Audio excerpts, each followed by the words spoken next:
दोस्तों नमस्कार, मैं हूँ विनीता यादव। बड़ी बात ये है कि जिस तरह से बीजेपी के राष्ट्रीय अध्यक्ष के लिए तमाम तरह की अटकलें लगाई गई, तमाम तरह की चर्चाएँ हुई और उसके बाद परिणाम ये निकला कि अभी तक कोई राष्ट्रीय अध्यक्ष नहीं कोई नाम निकल कर सामने नहीं आया है। बहुत लोगों के नाम भी उछले इसमें, लेकिन सवाल अब ये उठता है कि आखिरकार ये जो खिचड़ी है बीजेपी और आरएसएस के बीच में राष्ट्रीय अध्यक्ष के नाम को लेकर, वो कैसे सुलझे? बीजेपी में मोदी जी ने इस बात को काफ़ी दिन को आगे सरका दिया कि जितना टाइम बाय कर लिया जाए इस मामले में उतना ठीक है। और इसी बीच में उन्होंने आरएसएस के साथ अपने संबंध को एक बार फिर से रिवाइव करने की कोशिश की। हालाँकि सबके बीच में कई लोग हैं जो कि उनकी पकड़ में अभी भी नहीं आ रहे आरएसएस में, लेकिन उनके ही एक व्यक्ति है जो आरएसएस में है और पिछले 10 साल में जिस तरह से इस व्यक्ति ने आरएसएस और बीजेपी के बीच रोल प्ले किया है, उससे आरएसएस और बीजेपी के बीच दूरियां ही बढ़ी हैं। उसकी बड़ी वजह ये मानी जाती है कि नरेंद्र मोदी के एक तरह से यस मैन हैं ये आरएसएस में, अच्छे खासे पद पर हैं। मैं बात कर रही हूँ दत्तात्रेय होसबोले की। ये वो व्यक्ति हैं जिनको जो मोदी जी को अगर किसी का नाम सजेस्ट कर दे मिलने के लिए और मोदी जी मना कर दे, तो ये पलट कर उनसे ये नहीं पूछ पाते हैं कि क्यों या फिर आप इनसे मिल ही लीजिए। वहीं पर आरएसएस में मोहन भागवत है जो कि अपने मुताबिक चीजें सामने रखना चाहते हैं, अपने मुताबिक मतलब अपनी विचारधारा के मुताबिक। वो मोदी के यस मैन नहीं है, हालांकि दोनों एक ही महीने में पैदा हुए, एक साल में पैदा हुए, कुछ ही दिनों का अंतर है दोनों की उम्र में। अब उसके बावजूद दोनों में एक टसल अलग रह गई है इस 10 साल में। इससे पहले इतनी टसल ऐसा कुछ नहीं था, लेकिन ये 10 साल में मोदी के स्वभाव को देखते हुए ये टसल मोहन भागवत से लेके नीचे जितने भी लोग हैं सब तक बराबर पहुंच गई। व्यक्ति व्यक्ति आरएसएस में ये चर्चा करने लगा कि मोदी के अंदर घमंड आ चुका है और आखिरकार इनके सर्वे सर्वा जो है, इनके सरसंचालक जो है मोहन भागवत, उन्होंने ये जिक्र ओपनली कर दिया, बिना नाम लिए लंबा तीर छोड़ दिया। अब उसके बाद से जैसे परिणाम लोकसभा में आए, तो नरेंद्र मोदी लगातार अब एक बार फिर से आरएसएस को अपने साथ लेकर चले ऐसी कोशिशों में लगे हुए हैं। मोहन भागवत को रास्ते से हटाना उनके लिए इम्पॉसिबल है। ऐसे में उन्होंने हाल ही में अपने यस मैन यानी दत्तात्रेय होसबोले जी के द्वारा मथुरा के कार्यक्रम में ये कहलवा भी दिया कि दोनों के बीच ज्यादा डिफरेंस नहीं है। लेकिन ये बात कितनी मुमकिन है, कितनी सही है, इसको बिल्कुल आरएसएस का माउथपीस माने भी कि नहीं माने, दत्तात्रेय होसबोले है आरएसएस के, लेकिन माने कि नहीं इस बात का एक बड़ा सवाल है। हमारे साथ सीपी राय जी जुड़ गए हैं। सर के साथ हम इस चर्चा को आगे बढ़ाएंगे और समझेंगे। सर, ये घटना तो घटी, लेकिन इस घटना के साथ बड़ा सवाल ये निकल के आ रहा है कि जैसा कि दत्तात्रेय होसबोले मोदी के कहे मुताबिक बहुत सारी चीजें करते हैं हमेशा, आरएसएस और बीजेपी के बीच के एक कोऑर्डिनेटिंग व्यक्ति बन चुके हैं वो, और वो ये बात कह रहे हैं। इससे पहले जेपी नड्डा से जब उन्होंने ये बात कहलवाई थी कि उनको किसी की जरूरत नहीं है, तो उसने बवाल किया था। अब दत्तात्रेय होसबोले से ये कहलवा दिया कि सब ठीक है। अगर सब सही होता सर, तो फिर मोहन भागवत भी तो कुछ कहते ना, वो क्यों कुछ नहीं बोले? क्या दत्तात्रेय होसबोले की बात को इतना माना जाए? इनका पहले तो ये हम लोगों को मानना गलत हो जाएगा कि आरएसएस और बीजेपी अलग अलग है, और ये मानना भी गलत हो जाएगा कि आरएसएस और सरकार अलग अलग है। विवाद हो सकते हैं, कुछ कुछ मुद्दे हो सकते हैं जिस पर, क्योंकि कई बार नरेंद्र मोदी ने यह कहा कि सरकार हमको चलाने दो। शुरू में आपको ध्यान होगा कि जब बीजेपी की सरकार ये बनी थी नरेंद्र मोदी वाली, तो शुरुआती दौर की बात है, दो तरह की क्लासेस लग रही थी। एक क्लास वो आपको याद होगी कि नरेंद्र मोदी एक ऊंची कुर्सी पर बैठे थे स्टेज पर और मंत्रियों को बुला बुला के उनकी क्लास ले रहे थे, और मंत्री लोग खड़े होकर के अपना अपना प्रेजेंटेशन दे रहे थे। ये दर्शकों को आपकी याद होगा कि जैसे बाकी सारे जो मंत्री हैं वो क्लास में स्कूल के बच्चे हैं और मॉनिटर बन करके या क्लास टीचर बनकर नरेंद्र मोदी उन सबकी क्लास ले रहे थे और सवाल पूछ रहे थे। ये दृश्य बड़ा लोकतंत्र के लिए बड़ा अपमानजनक दृश्य था, क्योंकि मंत्री और मंत्रिमंडल में प्रधानमंत्री और मंत्री सब बराबर होते हैं। उनके बीच में एक आदमी प्रधानमंत्री होता है व्यवस्था चलाने के लिए, अदरवाइज पूरा मंत्रिमंडल बराबर होता है, जो खासतौर जो कैबिनेट मंत्री है। लेकिन उस तरह से क्लास लेकर के नरेंद्र मोदी ने अपना वर्चस्व कायम करने की कोशिश की। इसी के साथ एक दूसरा दृश्य भी ध्यान होगा कि सरकार बनने के कुछ दिनों बाद, करीब 6 महीने शायद हो गए, उससे ज्यादा हो गया होगा, एग्जैक्ट मुझे डेट याद नहीं है, लेकिन आरएसएस के लोगों ने आकर के दिल्ली में डेरा डाल दिया। एक चिट्ठी जारी हुई और प्रधानमंत्री से लेकर सारे मंत्रियों की वहां हाजिरी लगाई गई और सारे मंत्री लोग आते थे और आरएसएस के सामने अपना प्रेजेंटेशन देते थे, आरएसएस से आदेश लेते थे, क्या उनका आदेश है, उनको क्या करना चाहिए और सरकार क्या कर रही है, उनका विभाग क्या कर रहा है, प्रधानमंत्री क्या कर रहे हैं, इसका ये सारे लोग जा करके वहां जवाब दे रहे थे। ये वो दौर था जब नोएडा के पास एक बीफ का मीट के चक्कर में एक हत्या हो गई थी और वो बहुत बड़े पैमाने पर उठी थी। बाद में मालूम पड़ा कि वो बीफ का मांस नहीं था बल्कि वो बकरे का मांस था और वो बात बहुत ज्यादा बड़े पैमाने पर उठी थी। उसी समय देश में एक आंदोलन चला था, आरएसएस मुक्त भारत। आरएसएस कांग्रेस मुक्त भारत का अभियान चला रहा था और देश के बहुत बड़े पैमाने पर बुद्धिजीवी, जिसमें हम जैसे लोग थे, हम लोग आरएसएस मुक्त भारत का अभियान चला रहे थे और वो अभियान बहुत बड़े पैमाने पर चला। उसमें तमाम जजेस, रिटायर्ड जज, रिटायर्ड अधिकारी, रिटायर्ड फौजी अधिकारी और बहुत बड़े पैमाने पर देश भर में वो आरएसएस फ्री इंडिया का वो अभियान चलने लगा और आरएसएस को बैकफुट पर जाना पड़ा। उसमें सवाल उठा कि बिना चुनाव लड़े आरएसएस सरकार को कंट्रोल कैसे कर सकती है, वो सरकार से जवाब लेने वाली कौन होती है। और उसके बाद फिर आरएसएस बैकफुट पर चलेगी। फिर सीधे खुले तौर पर जो वो क्लास लगाई गई थी कि सबको आके जवाब देना, सारे मंत्री और प्रधानमंत्री को, आरएसएस सामने के लोग क्या कर रहे हैं, फिर वो खुले तौर पर बंद हो गया, लेकिन छुपे तौर पर तो वो लगातार जारी है। ये भी शायद लोगों को नहीं पता होगा, दर्शकों को, कि जो लोग मंत्री बनते थे, अभी भी है वो अपने, उनको अधिकार होता अपना एपीएस नियुक्त करने का, अपना पीआरओ नियुक्त करने का, और वो आमतौर पर कोई भी मंत्री अपने विश्वास का या अपने आसपास के किसी आदमी को नियुक्त करता है जो लंबे समय से उसके साथ रहा हो, जो उसको जानता हो, उसके लोगों को जानता हो। वो होता है इसलिए है कि उसके लोगों को, मंत्री के लोगों को, उनके चुनाव क्षेत्र के लोगों को तकलीफ ना हो और वो व्यक्ति मंत्री के बिहाफ पर और जनता के बिहाफ पर एक दूसरे के बीच में पुल का काम करता है और वो उनके काम करता कराता है। लेकिन आरएसएस ने एक नियम बना दिया कि कोई भी मंत्री अपना एपीएस नियुक्त नहीं करेगा, बल्कि एपीएस या पीआरओ जो भी नियुक्त होंगे वो सारे आरएसएस से दिए जाएंगे। और हम कई लोगों को जानते हैं जिनको आरएसएस ने मंत्रियों को बाकायदा एपीएस के रूप में या पीआरओ के रूप में भेजा और वो लोग उनके साथ 3 साल 4 साल 5 साल वहां रहे। और इस तरह से आरएसएस ने लगातार मंत्रियों के मंत्रालयों पर निगाह रखी, उन पर अंकुश रखा और वहां जो चाहा वो किया और करवाया।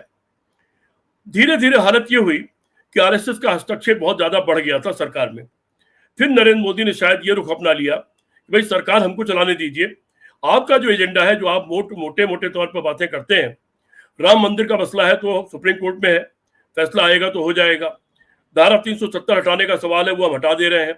कॉमन सिविल लॉ का सवाल है, वो हम कर देंगे, वो शायद लाने वाले हैं उसको। एनआरसी अगर त्याग का सवाल है, उसको उन्होंने करने की कोशिश की, हो सकता है दोबारा वो लेकर के उसको आए। उसका इंतजार इसलिए करना पड़ेगा कि उन सवालों पर फिर सहयोगी दलों का क्या रुख रहता है, ये बड़ा मुद्दा है, इसलिए शायद बहुत सी चीजें नहीं ला पा रहे हैं।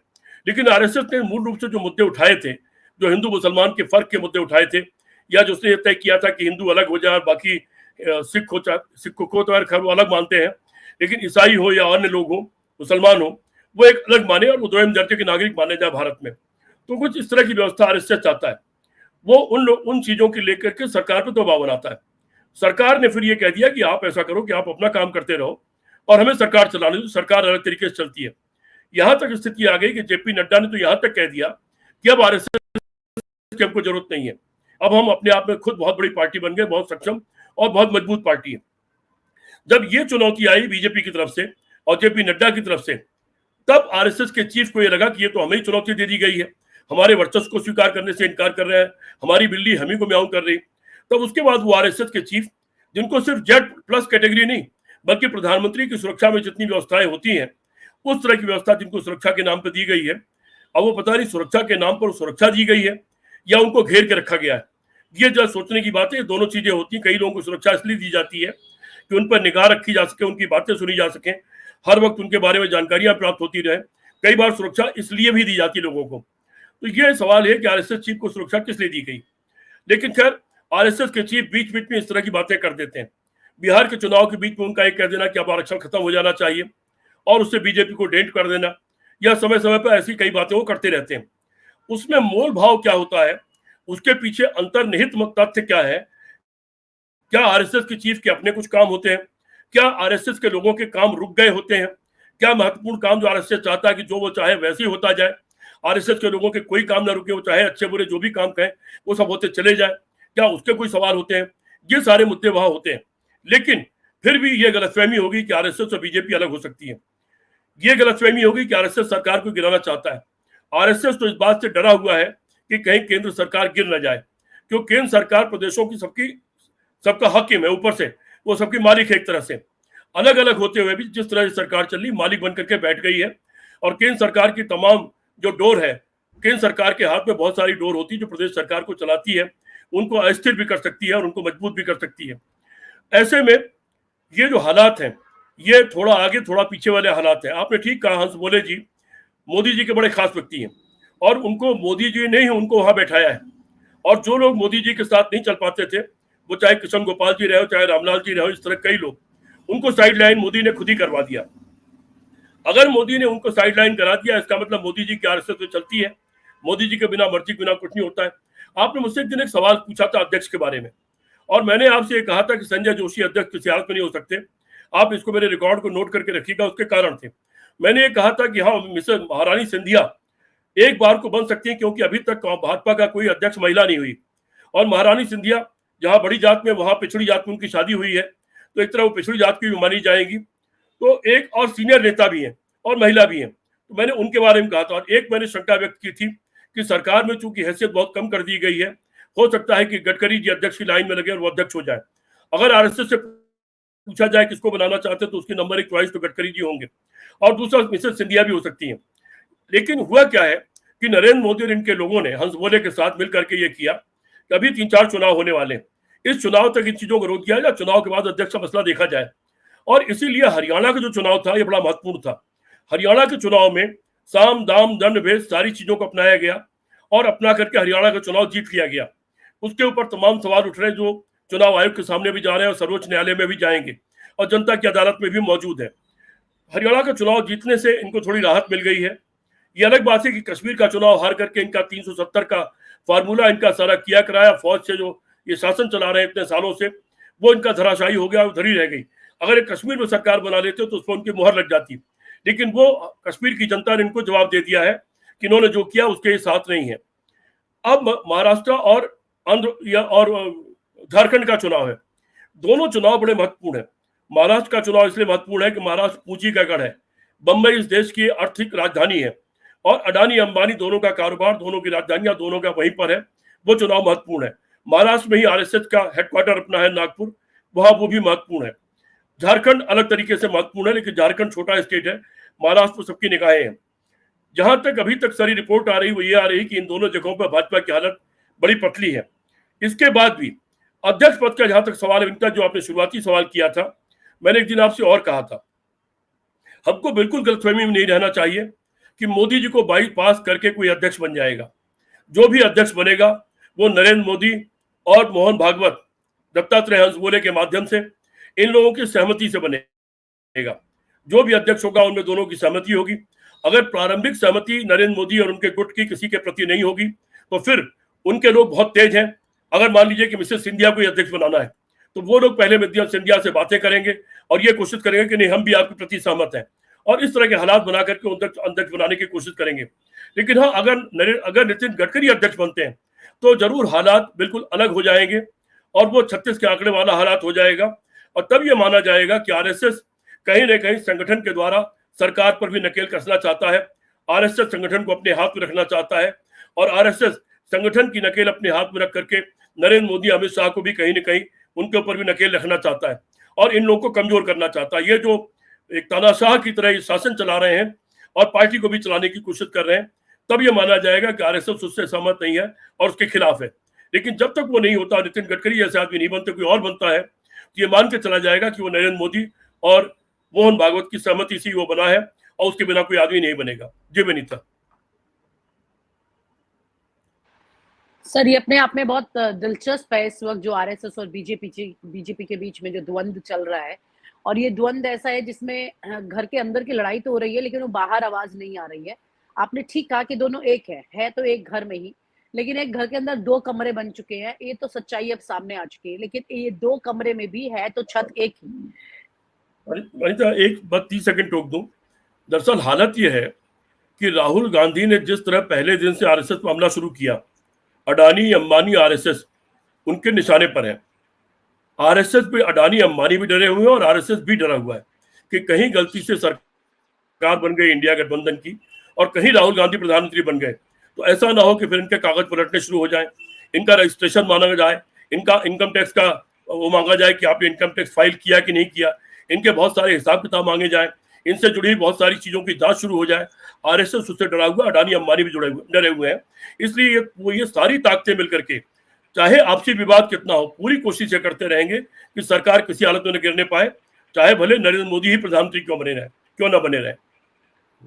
जी, कुल मिलाकर के अंदर का द्वंद तो है, लेकिन ये द्वंद के जब तक कोई आउटपुट बड़े नजर नहीं आते हैं, मतलब अंत में जो परिणाम है वो दिखाई नहीं देते हैं, तो ये द्वंद कम से कम विपक्ष के काम का नहीं है।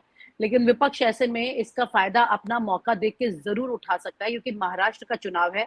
महाराष्ट्र में नागपुर में आरएसएस का हेडक्वार्टर है। जी सर। तो एक चीज और है, मतलब बहुत आप गौर से देखिए, आप तो बहुत सीनियर रिपोर्टर रही हैं, बड़े चैनल में रही हैं, आप बड़े गौर से देखिए आरएसएस और बीजेपी के लोग क्या करते हैं। वो विरोधी खेमे में, दलों में, सब में कोई न कोई लगातार संपर्क में रहता है। वो हर वक्त किसी कमजोर नोक पर निगाह रखे रहते हैं। किसी के मुंह से एक हल्का शब्द निकला नहीं, आप देख लो हरियाणा में शैलजा के मुंह से एक हल्का शब्द निकला कि वो मुख्यमंत्री बनना चाहती हैं, तुरंत उन्होंने उनको फिलर भेजना शुरू कर दिया, ऑफर भेजना शुरू कर दिया। इन मामलों में वो लोग बहुत तेज हैं और वो लगातार तमाम लोगों के ऊपर निगाह भी रखते हैं और संपर्क में भी रखते हैं। दुर्भाग्य यह है कि विपक्ष, जिसमें मुख्य रूप से कांग्रेस पार्टी जिम्मेदार है, ये लोग ओपन नहीं है। ये अपने दल के भीतर भीतर जो चाहते करते रहते हैं, लेकिन इस मामले में ओपन नहीं कि इनका भी कोई सीनियर लीडर, इनके लोग विभिन्न दलों के, चाहे वो हमारी पार्टी, उनका संपर्क इनके साथ हो या ना हो, आज की तारीख में विरोध में क्यों ना हो, उनके लोगों के और उनके उस दलों के अन्य लोगों के संपर्क में रहे, बातचीत करते रहे, कहीं ना कहीं एक दरवाजा खोले रहे। इसका बड़ा अभाव मैं देखता हूं इस राजनीति में। बिल्कुल सर, और साम दाम दंड भेद से कोई भी जंग लड़ी जाती है, उसमें भेद भी बड़ा इंपॉर्टेंट है, चौथे नंबर पे आता है। तो जाहिर सी बात है कि आरएसएस और बीजेपी इस पर काम कर रही है, लेकिन विपक्ष को जरूरत है। बहुत बहुत शुक्रिया sir, thank you so much. देखना ये होगा कि कौन बनेगा इनका राष्ट्रीय अध्यक्ष और कितने दिनों तक ये बात और पेंडिंग रहेगी। Thank you so much sir. और आप हमसे जुड़े रहने के लिए सब्सक्राइब करें YouTube पर, फॉलो करें Twitter पर और लाइक करें Facebook पर। और ज्यादा जानकारी के लिए आपको टाइप करना होगा सिर्फ न्यूज नशा।